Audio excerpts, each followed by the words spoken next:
राधे राधे। मैं अद्वैत परंपरा से विशाखा दासी अपने गुरु महाराज के श्री चरणों में प्रणाम करती हूँ।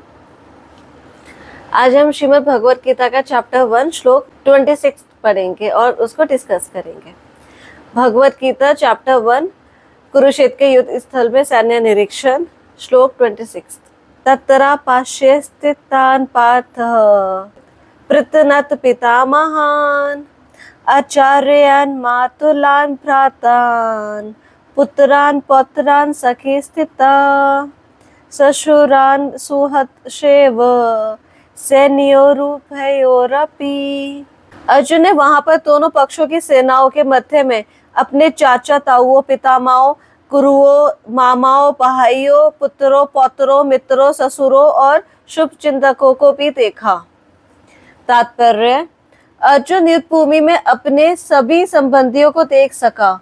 वे अपने पिता के समकालीन भूरिश्रवा जैसे व्यक्तियों, भीष्म तथा सोमदत्त जैसे पितामहों, द्रोणाचार्य तथा कृपाचार्य जैसे गुरुओं, शल्य तथा शकुनी जैसे मामाओं, दुर्योधन जैसे भाइयों, लक्ष्मण जैसे पुत्रों, अश्वत्थामा जैसे मित्रों एवं कृतवर्मा जैसे शुभ चिंतकों को देख सका। वह उन सेनाओं को भी देख सका जिसमें उसके अनेक मित्र थे। राधे राधे। सो यहाँ पे जब अर्जुन ने कृष्णा को बोला कि ये दोनों सेनाओं के बीच में रथ ले जाओ, और जब कृष्णा ने दोनों सेनाओं के बीच में रथ रोक दिया तो वो जो अपोजिट सेना है कौरवों की, उनको देख रहा था। तो उसमें उसको कोई स्ट्रेंजर नहीं दिखा, सब अपने ही रिलेटिव दिखे, अपने ही अपने ही ससुर, अपने ही मामा, अपने ही फ्रेंड्स, अपने ही गुरु, अपने ही ग्रैंडफादर्स, अपने ही भाई। तो वो गहन सोच में पड़ गया, वो एक डीप चिंता में चला गया। तो यहाँ पे अर्जुन को कुंती पुत्र कहा है। तो कुंती कौन थी?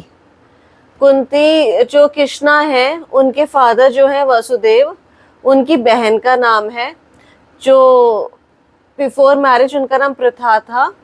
तो जो कुंती के फादर है सुरासेन, सुरासेन की सबसे बड़ी पुत्री प्रथा है, और सुरासेन की एक बहन थी जिनके जो बेटे थे कुंती भोज, उनका कोई बच्चा नहीं था, तो सुरासेन ने उनको अपनी बेटी दे दी थी। तो कुंती भोज की बेटी जब वो बनी तो उनका नाम कुंती हो गया। तो यहाँ पे भगवत गीता का क्या पर्पस है, उपदेश क्या है? भगवत गीता हमें क्या बताती है? भगवत गीता हमें कि हमारी लाइफ का पर्पस बताती है, हमारी ड्यूटीज क्या है, हमारे कर्तव्य क्या है। भगवत गीता को राज विद्या भी कहा जाता है। विद्या मतलब नॉलेज, राज मतलब king, who is the king of knowledge. तो भगवत गीता इस राज विद्या, Bhagavad Gita is king of knowledge. और जो हमें ये मनुष्य जन्म मिलता है उसमें हम क्वेश्चन कर पाते हैं, मुझे क्यों बनाया, मुझे क्यों यहाँ भेजा, मैं क्यों भटक रहा हूँ, मेरा क्या पर्पस है लाइफ का, मैं यहाँ से कैसे निकलूं। तो ये क्योंकि हम इस ह्यूमन फॉर्म ऑफ लाइफ में पूछ पाते हैं क्योंकि हमारे पास एक डेवलप्ड इंटेलिजेंस होती है, तो जो एनिमल्स में नहीं होती। जानवरों में ये इंटेलिजेंस नहीं है। जानवर सिर्फ 4 काम करते हैं, sleeping, eating, mating and defending. अपना सोते हैं, अपना खाते हैं, अपना इंद्रिय संभोग करते हैं और अपने आप को बचाते हैं, बस। मगर जो इंसान है वो ये सारे क्वेश्चंस पूछते हैं। हमारे अंदर जिज्ञासा आती है कि who is God, who am I, भगवान कौन है, मैं कौन हूँ, हमारा संबंध क्या है, भगवान ने मुझे क्यों बनाया, मैं क्यों ऐसी हेल्पलेस कंडीशन में हूँ, मैं क्यों सफर कर रहा हूँ। जैसे कि एक ड्राइवर के एग्जांपल से समझते हैं कि एक ड्राइवर है, उसको कार चलानी आती है, उसके पास लाइसेंस भी है और उसको कार में बिठा दिया गया, लाइसेंस भी है उसके पास, सब कुछ है, और चलो कार चलाओ। तो वो सबसे पहले क्वेश्चन क्या पूछेगा कि कार तो चलाओ, जाना कहाँ पर है। तो हमें ह्यूमन फॉर्म तो मिल गई, मगर इसका करना क्या है? फॉर श्योर ये बॉडी संभोग के लिए तो नहीं बनी, जो हम लस्ट के पीछे और जो हम ये वासनाओं के पीछे भागते रहते हैं। सारी योनियां है हमारी जिसमें सब कुछ, अगर मैं सोना बहुत पसंद है, अगले जन्म में पोलर बियर बन जाओ, 6 महीने सो 6 महीने जागो। बहुत ज्यादा सेक्स लाइफ करने का बड़ा मन है तो कबूतर बन जाओ। तो ह्यूमन फॉर्म अलग क्यों है? क्योंकि इसमें जिज्ञासा आती है कि क्यों मैं सफर कर रहा हूँ, क्यों मैं बार बार जन्म ले रहा हूँ, मृत्यु आ रही है, मुझे क्या होगा, मुझे मृत्यु नहीं चाहिए, क्या सोल्यूशन है। जैसे कि किसी को बहुत अच्छी स्विमिंग आती है, वो स्विमर है, तो वो कहीं भी तैर के जा सकता है पानी से, तो वो रिवर नदी को ही पार कर सकता है, मगर वो समुद्र को, ओशियन को पार नहीं कर सकता, क्योंकि ओशियन का कोई लिमिट नहीं होता। तो उस स्विमर को भी ओशियन पार करने के लिए एक बोट चाहिए होती है, नाव। तो ऐसे ही आत्मा को एक नाव चाहिए होती है भगवान तक जाने के लिए, ये भव सागर पार करने के लिए। अब वो नाव क्या है? वो है हमारी ह्यूमन बॉडी, मनुष्य शरीर। और जब अब हमें नाव मिल गई है, आत्मा को नाव मिल गई, हम बैठ गए नाव में, बॉडी में हम हैं, अब हम भगवान तक जाएंगे। तो बोट को क्या, उसको फेवरेबल एयर भी चाहिए, हवा पवन भी चाहिए नाव की हेल्प करने में कि इस डायरेक्शन में नाव जाए। तो वो पवन क्या है? वो वेदास है, वो शास्त्रास है, वो स्क्रिप्चर्स है, वो हमारे ग्रंथ हैं। जब जितना हम भगवान के ग्रंथ को पढ़ेंगे, वेदास भगवान की बॉडी में से निकले हैं, तो भगवान से डिफरेंट नहीं है। हम जितना पढ़ेंगे हम उतना भगवान के क्लोज जाएंगे। आज का टाइम बहुत डिफिकल्ट है, हम इतने सारे चीजों में ऑक्यूपाइड रहते हैं, हमें नहीं वेदास और ये उपनिषद पढ़ने का टाइम होता, ना हमारे अंदर इतनी अकल है, ना हमें कोई परफेक्ट गुरु मिलता है ये सब बताने के लिए। तो एटलीस्ट हम भगवत गीता और श्रीमद् भागवतम, जो सारे वेदास, सारे पुराण का सार है, वो तो हम पढ़ सकते हैं। और ये चीजें हमें भगवान के पास ले जाती हैं, भगवान से क्लोज करती हैं।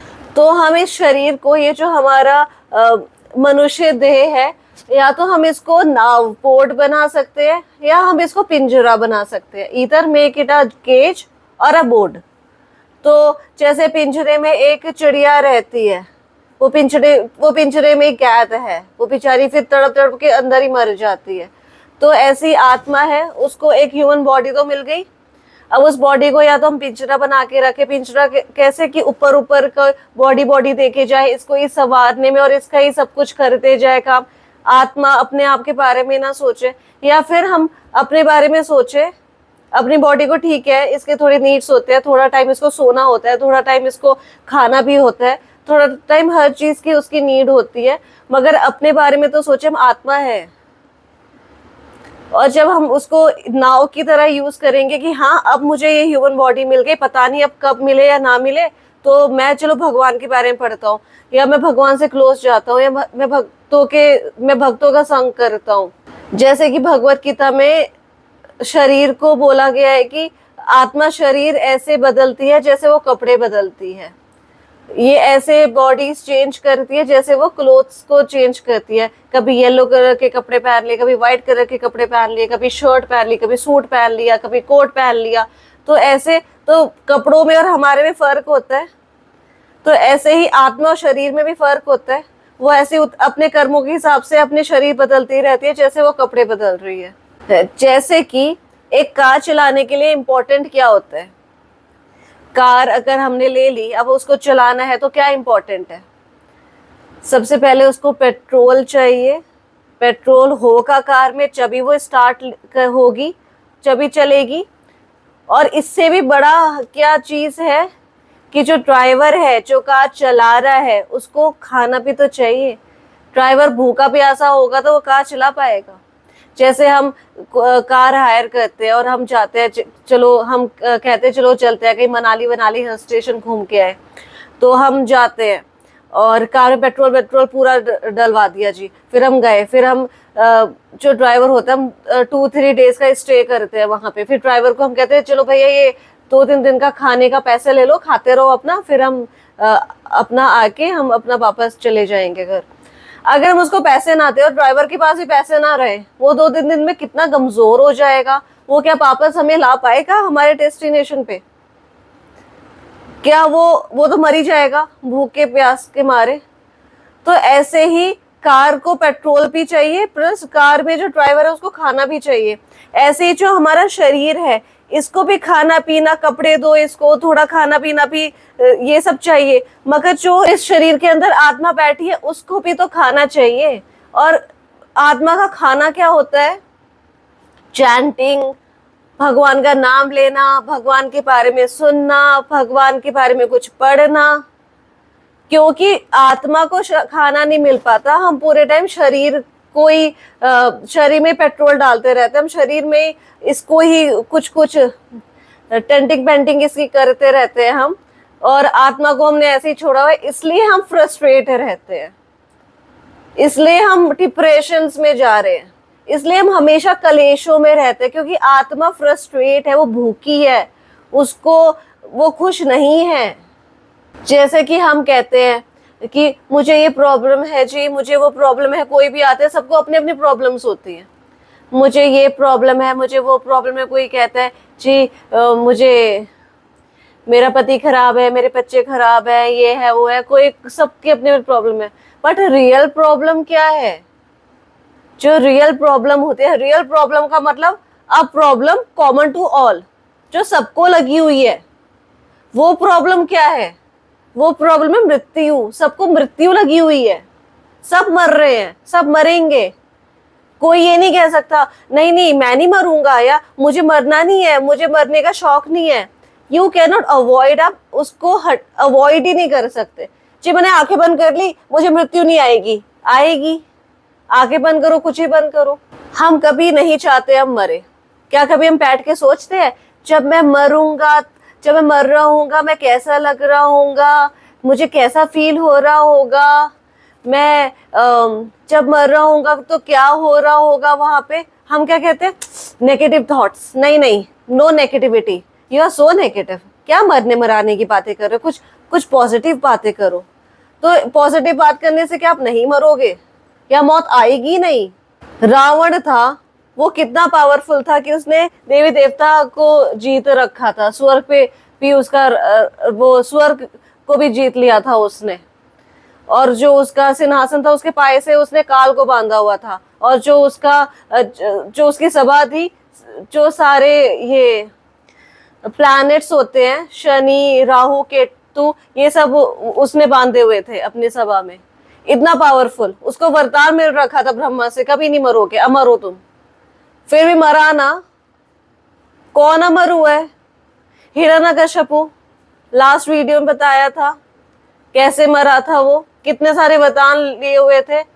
ना यहाँ मरू, ना वहां मरू, नीचे ऊपर, ना इंसान से मरू, ना जानवर से मरू, ना अस्त्र से मरू, ना किसी वेपन से मरू, ना इस महीने मरू, ना उस महीने मरू, सब कुछ लेके बैठा हुआ था, फिर भी मरा ना।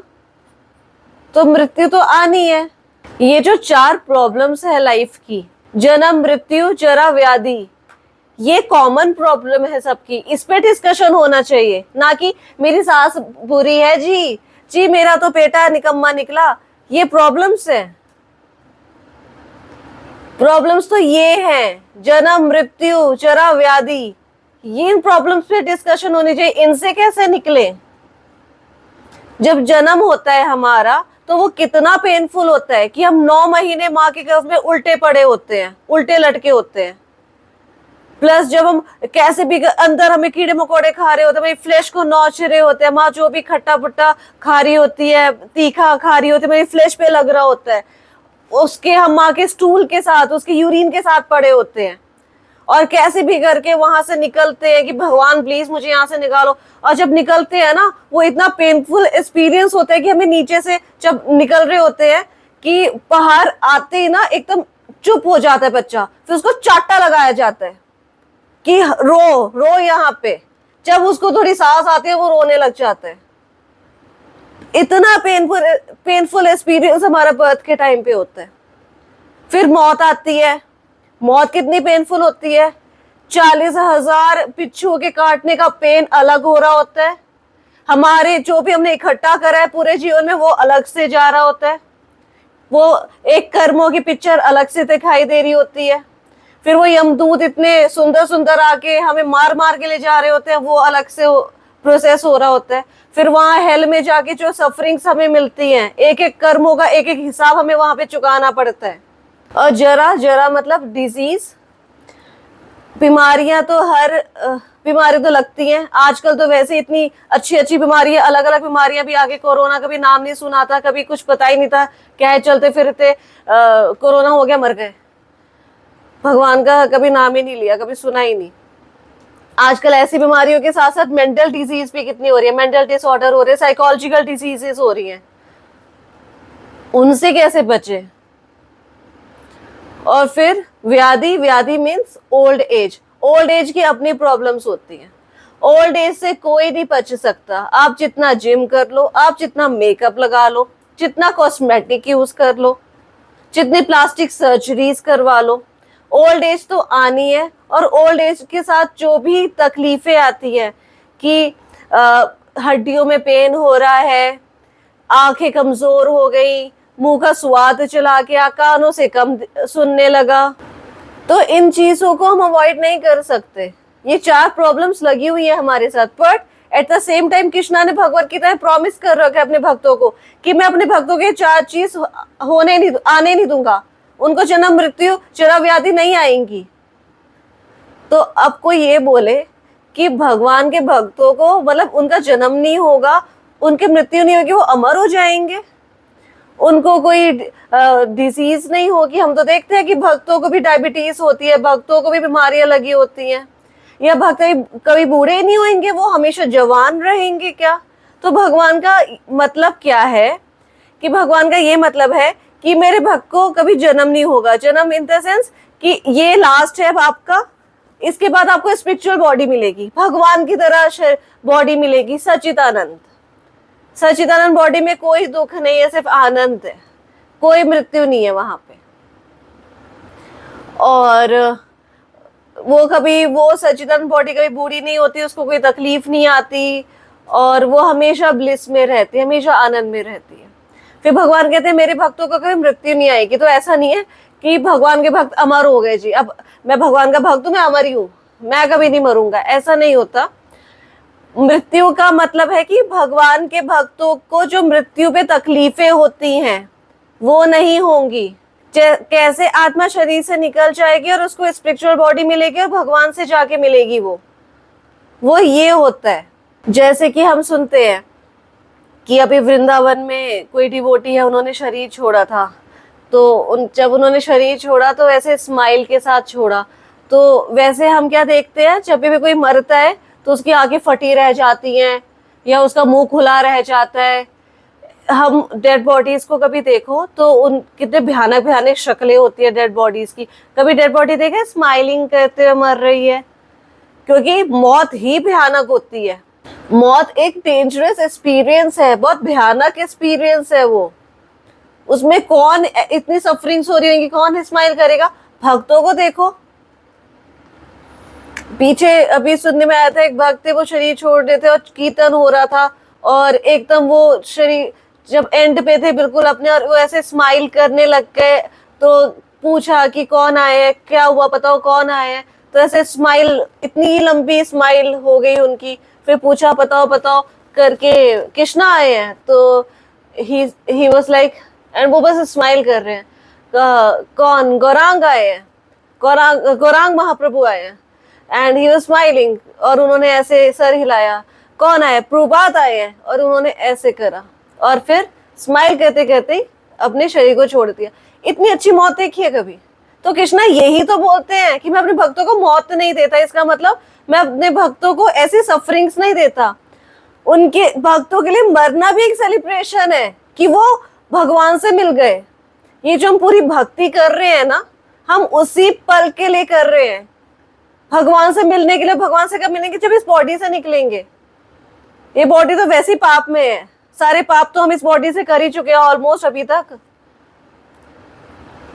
तो वो मरना is celebration for a devotee, वो फेस्टिवल होता है, मैं भगवान से मिल गया। पूरी लाइफ मैंने जिसके लिए इतनी तपस्या करी, जिसके लिए मैंने पूरी लाइफ लगा दी, अपने घर वालों को छोड़ दिया, या मैंने सब कुछ अपना मन में से निकाल दिया, एट लास्ट मैं अपने गोल से मिल गया, मैं अपने भगवान से मिल गया। फिर भगवान कहते मैं उनको कभी बीमारियां नहीं देता। फिर हम कहते भगवान, हमने तो देखा है भक्तों को बीमार होते हुए, तो बीमारी में जो तकलीफें होती है वो नहीं देता। और कभी मैं अपने भक्तों को ओल्ड एज नहीं देता। तो क्या कभी भक्त बूढ़े नहीं होते? जो बुढ़ापे में तकलीफें आती हैं, मैं उनकी तकलीफें हर लेता हूँ, उनको पता भी नहीं चलता कितनी आसानी से उनका ओल्ड एज चला गया और फाइनली वो मेरे से जाके मिल गए। और जब हम भक्त बनते हैं तो हमारे लिए भी every day is a festival, हर दिन हमारे लिए भी सेलिब्रेशन होता है। तो बॉडी पे ध्यान मत दो इतना, आत्मा पे ध्यान दो। चैंटिंग करो, भक्तों के साथ भक्तों का संग करो, भगवान के बारे में सुनो, भगवान की थोड़ी सेवा करो, अपने गुरुजनों की सेवा करो, भक्तों की सेवा करो और भक्त बनो और बैक टू गॉड हेड, भगवान के धाम जाओ। आज हम श्लोक 26 यहाँ पे विश्राम करते हैं। आपके अगर कोई डाउट्स, क्वेरीज या क्वेश्चंस है तो प्लीज कमेंट बॉक्स में पूछिए और हम पूरी कोशिश करेंगे उनको सॉल्व करने के लिए। Till then chant Hare Krishna, be happy. Radhe Radhe.